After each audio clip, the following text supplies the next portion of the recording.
The Cowboys and Eagles have one of the more intense rivalries in the NFL, and for the past few years it has largely been centered on the competing legacies of each franchise's young quarterbacks.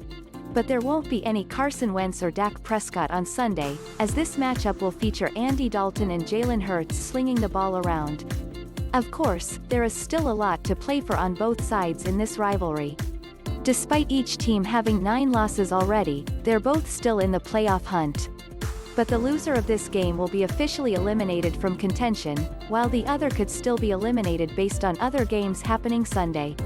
The Eagles have looked like a completely different team, in a good way, since Hurts took over halfway through their Week 13 game, while the Cowboys have won 2 games in a row for the first time all year. Both are hitting their stride, but only one team can emerge victorious. Stop the run. For both Jalen Hurts and Miles Sanders, the Eagles have struggled to find a consistent running game in recent years, but the pairing of Jalen Hurts and Miles Sanders might finally be something. In the last 2 games, Hurts has totaled 169 rushing yards and a touchdown on 29 carries, with Sanders putting up 179 rushing yards and 2 touchdowns on 31 carries. They now face one of the worst run defenses in the NFL in Dallas, who will be playing without defensive tackle Antwaun Woods, linebacker Leighton Vander Esch, and safety Xavier Woods. They already weren't great at stopping the run, but losing those 3 players will significantly complicate things. Perhaps a surprise appearance from vintage Sean Lee, who will be starting in place of LVE, could help this unit contain Philadelphia's resurgent ground game.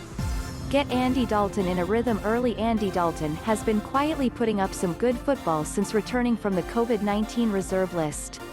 In the last 5 games, the Red Rifle is hitting on 66% of his passes for 1,097 yards with 10 touchdowns and just 3 interceptions.